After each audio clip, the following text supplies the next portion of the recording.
This podcast is produced by the Harwood Productions Podcast Network. To learn more about the network and to find more of our shows, visit us online at www.harwoodpodcast.com.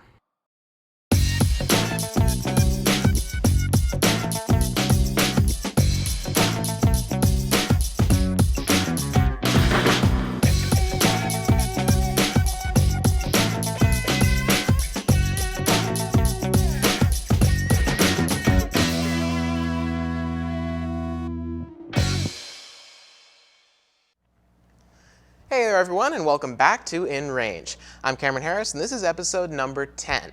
Now in our last episode, we talked about what kind of diabetes gear you need to take with you when you leave the house. So today we're going to talk about what diabetes gear you need to have at the house.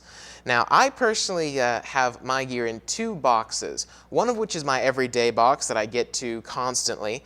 The other one is the box I don't really get to all that much, and that holds all my extra supplies, as well as things like manuals and paperwork that I don't really need to get to all that often. Now, I brought my everyday basket with me today, so we can take a look at it.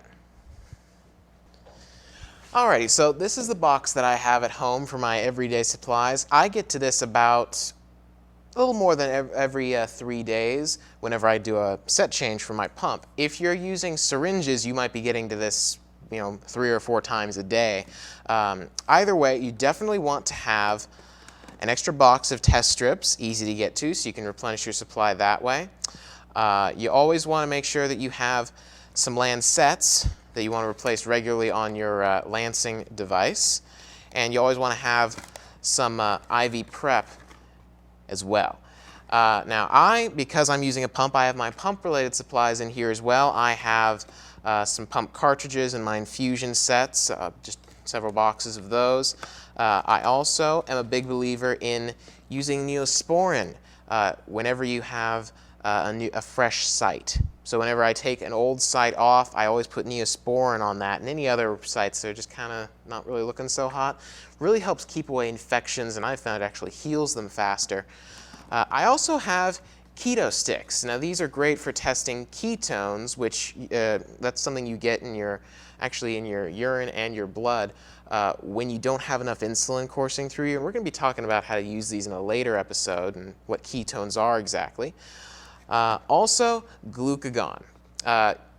I've actually personally never used this, and hopefully you never will either, but this is for those extreme low cases. This is something that you actually inject. It's kind of like the opposite of insulin. It just releases a whole bunch of sugars into your bloodstream for when you really need to get up fast. So those are just some everyday supplies. I try to keep these replenished regularly. It's also really nice to have this whole thing in one nice compact package like this. Really helps keep things organized, keep things clean, so you always know where everything is. It's really useful to do that. And that's about it. Now, as with any stockpile supplies you might have, it's very important to make sure you always have more than you think you'll actually need. And you need that for a couple of reasons. Let's say you're going on a spur-of-the-moment trip. You suddenly need 2 weeks worth of supplies. If you don't have that, you're going to be scrambling to get a hold of that.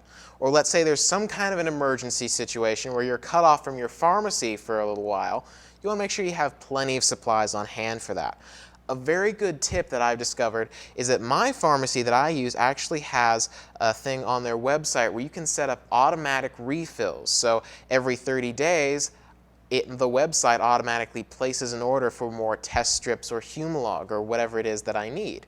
It's a very good tip. Now, one thing you'll notice about my everyday supply basket is that I didn't have my insulin in there. And that's because insulin needs to be kept in a fridge, because if it's kept at room temperature, it starts to lose its potency the warmer it gets. So you want to make sure you keep that very cold. So I hope this episode helps you out with setting up your home supply stockpile. In the meantime, you can always visit our website at www.harwoodpodcast.com for forums and show notes and all that good stuff. And you can also send us an email with your questions or comments at harwoodpodcast@comcast.net. I'll catch you guys later, and good luck staying in range.